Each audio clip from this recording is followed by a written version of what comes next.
More than to conditions, यानी कि हमारे पास दो या दो से ज़्यादा कंडीशंस होता है तो उसके लिए हम लोग लॉजिकल ऑपरेटर का यूज़ करते हैं।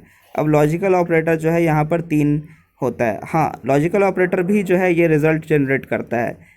जितने भी कंडीशंस इसको हम देंगे वो सारे कंडीशंस को चेक करने के बाद जो है वो रिज़ल्ट जनरेट करेगा। तो ये भी आइदर ट्रू या फिर फॉल्स में ही रिज़ल्ट जनरेट करेगा। ठीक है, यहाँ पर x का वैल्यू जो है 10 और y का वैल्यू यहाँ पर 9 लिया गया है।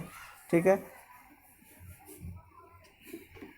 तो यहाँ पर सबसे पहले एंड ऑपरेटर जो है, यानी कि मेरे पास अगर दो कंडीशन है, यानी x equals to 10 and y equals to 9, यानी कि ये इक्वालिटी चेक कर रहा है।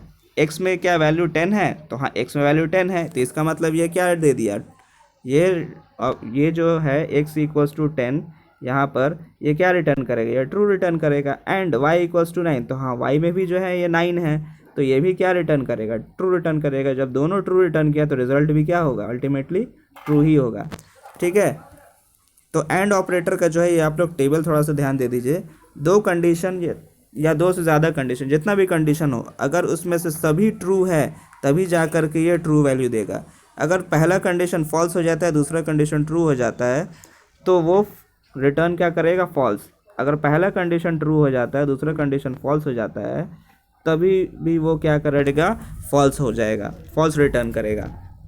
अगर दोनों कंडीशन फॉल्स है तो इसका मतलब ये अल्टीमेटली फॉल्स ही रिटर्न करेगा। तो ये टेबल है क्या चीज़ का, एंड ऑपरेटर का। ठीक है, और ऑपरेटर में हम लोग देखते हैं, it returns true if any two और मोर कंडीशंस आर ट्रू, यानी कि और कंडीशन में क्या होता है कि अगर दोनों में से कोई एक कंडीशन अगर ट्रू हो जाए तो ये ट्रू रिटर्न कर देगा। तो जैसे कि x इक्वल्स टू 10, ये तो ट्रू रिटर्न कर दिया। ठीक है, x इक्वल्स टू 10, x में क्या वैल्यू है, x में वैल्यू है मेरा 10, तो इसलिए ये ट्रू रिटर्न कर दिया। और y में क्या वैल्यू है, 9 है, तो 9 इक्वल्स टू 19, ये तो गलत है, ये फॉल्स हो गया। ठीक है, लेकिन अब यहाँ पर दो कंडीशन में से एक कंडीशन ट्रू है, तो ये रिटर्न क्या करेगा, ट्रू रिटर्न करेगा। ठीक है, इसका टेबल आप लोग देख लीजिए। इसका टेबल क्या है, अगर दोनों कंडीशन ट्रू है तो ये ट्रू रिटर्न करेगा। दोनों में से कोई एक कंडीशन, पहला कंडीशन फॉल्स हो गया, दूसरा कंडीशन ट्रू हो गया, तभी भी ये ट्रू रिटर्न करेगा। पहला कंडीशन ट्रू है, दूसरा फॉल्स है, तभी भी ये ट्रू रिटर्न करेगा। लेकिन अगर दोनों कंडीशन फॉल्स है तो ये फॉल्स ही रिटर्न करेगा। ऐसा समझ में, तो ये हो गया और का टेबल। नेक्स्ट है नॉट, यानी not x equal to y, यानी कि यहाँ पर हम लोग exclamation mark equal to, relational operator में पढ़े थे ना, नॉट इक्वल टू, ये उसी के जैसा है। ठीक है, returns true if operator is false, यानी कि x में क्या है, x में 10 है, तो ये वैल्यू ट्रू है, लेकिन यहाँ पर ये नॉट चेक कर रहा है। ठीक है, तो जो ये वैल्यू ट्रू देगा, x इक्वल्स टू ट्रू, यानी कि ये ट्रू है, तो ये फॉल्स रिटर्न करेगा। ठीक है, नेक्स्ट इसके बाद है identity operator. Identity operators are use to compare the objects with the same memory location, यानी आइडेंटिटी ऑपरेटर जो है ये ऑब्जेक्ट्स को चेक करता है कि वो किस तरह का ऑब्जेक्ट है, वो सेम है कि नहीं है। उसके अंदर से वैल्यू का मतलब नहीं है क्या वैल्यू है, वो चेक करता है कि ऑब्जेक्ट ये सेम है कि नहीं है। ठीक है, the value of x is 9 and y is 9.0। ठीक है, यानी कि दोनों में ही हम 9 स्टोर कर रहे हैं, लेकिन फ़र्क क्या है, एक में इंटीजर है और दूसरा में फ्लोटिंग वैल्यू है, फ्लोट है, यानी कि डेसिमल वैल्यू है, 9.0 है। तो इस ऑपरेटर क्या काम करता है, returns true if both variables are the same object, यानी कि अगर x भी सेम है और y भी सेम है तो ये सेम ऑब्जेक्ट है, यानी कि x भी इंटीजर है और y भी इंटीजर है, तभी ये रिजल्ट रिटर्न में क्या करेगा, ट्रू देगा। ठीक है, और अगर ये दोनों डिफरेंट है, जैसे कि x में क्या हो गया, x में यहाँ पर 9 है और y में 9.0 है, वैल्यू तो सेम ही है, लेकिन यहाँ पर डिफरेंट क्या है, तो x में इंटीजर है और y में फ्लोटिंग वैल्यू है, इसलिए दोनों सेम नहीं है। ठीक है, तो इसलिए यहाँ पर ये फॉल्स रिटर्न किया है।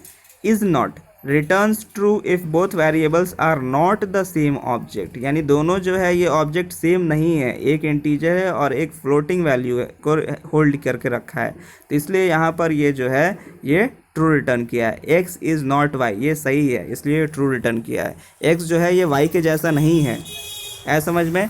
नेक्स्ट इसके बाद आता है membership operator. Membership operator are the operators which are use to check whether a value exist in sequence like string, list etcetera और not. The value of x is 9 and list 1 equal to 5, 7, 9, 11, 13. यानी membership operator जो है ये check करता है कि वो value किसी सीक्वेंस में या फिर लिस्ट में एग्जिस्ट कर रहा है या नहीं कर रहा है. तो यहाँ पर x का वैल्यू हम लोग 9 ले लिए हैं और एक लिस्ट हम लोग ले लिए हैं. ठीक है, लिस्ट जो है हम लोग लिस्ट 1 उसका नाम दे दिए हैं और उसमें हम लोग कुछ वैल्यू स्टोर कर लिए हैं 5, 7, 9, 11, 13. ये हम वैल्यू स्टोर कर लिए हैं इस लिस्ट में. तो अब इन ऑपरेटर जो है ये क्या चेक करता है, returns true if value found in A sequence. यानी कि अगर इस लिस्ट में कोई वैल्यू मिल जाता है तो वो ट्रू रिटर्न करेगा. ठीक है, यानी x का वैल्यू क्या है, 9 है. तो x इन लिस्ट 1 यानी कि 9 जो है वो लिस्ट 1 में है, तो 9 जो है ये लिस्ट 1 में है, तीसरे जगह नंबर पर है. तो इसका मतलब ये आपका ट्रू रिटर्न कर दिया. ठीक है, दूसरा है not in, returns true if value not found in a sequence. यानी कि x नॉट इन लिस्ट 1, क्या 9 लिस्ट 1 में नहीं है, नहीं लिस्ट 1 में है, तो इसलिए यहाँ पर ये फॉल्स रिटर्न कर दिया. अगर यहाँ पर x का वैल्यू हो जाता आपका 10 तो x नॉट इन लिस्ट 1, तो ये क्या देता, तब ट्रू देता. ठीक है, क्योंकि 10 जो है इस लिस्ट में नहीं है इसलिए वो रिजल्ट में ट्रू देता है. लेकिन यहाँ पर 9 जो है हमारा लिस्ट में है इसलिए यहाँ पर ये फॉल्स दिया हुआ है. मेंबरशिप के बाद आता है bitwise operator. Python bitwise operator are use to perform bitwise calculation on integers. यानी कि जो बिट्स होते हैं यानी 0 और 1 के कॉम्बिनेशन का जो नंबर होता है, जैसे कि 1 0 1 0, ठीक है, ये जो है ये 10 के इक्विवेलेंट होता है. यानी कि जो मेरा डेसिमल नंबर है 10 वो बाइनरी नंबर में कन्वर्ट हो जाता है और उसका ये वैल्यू हो जाता है. 2 का वैल्यू क्या होगा, 2 जो है ये डेसिमल नंबर है जो किसको हम लोग डिनोट करते हैं बेस 10 से. इसका बाइनरी फॉर्म हो जाता है 10. ठीक है, और उस बाइनरी फॉर्म को हम लोग डिनोट करते हैं बेस 2 से. ठीक है, तो यहाँ पर क्या होता है पाइथन में पाइथन बिटवाइज ऑपरेटर जो है बिटवाइज कैलकुलेशन करने का काम करता है इंटीजर्स के ऊपर. The integers are converted into binary format and then operations are performed bit by bit. यानी कि सबसे पहले यहाँ पर जो भी डेसिमल वैल्यू है, जैसे कि यहाँ पर 10 है तो 10 को पहले कन्वर्ट कर दिया जाएगा बाइनरी फॉर्म में, यानी कि 1010 के फॉर्म में कन्वर्ट कर दिया जाएगा, बाइनरी फॉर्म में कन्वर्ट कर दिया जाएगा और उसके बाद फिर उसके ऊपर ऑपरेशंस को परफॉर्म किया जाएगा. ठीक है,